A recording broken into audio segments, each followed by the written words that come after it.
extending from the sparkling coastal line of the Arabian Gulf to the primitive depths of the Rub Al Khali Desert, or the empty quarters, eastern province of Saudi Arabia, brims with offbeat attractions, including fossil-studded caves and desert's hidden treasures.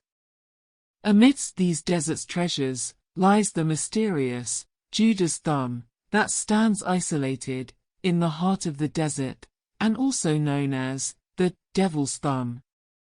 The name Devil's Thumb had been attributed to the site due to the mysterious nature of the isolated rock formation amidst the barren land.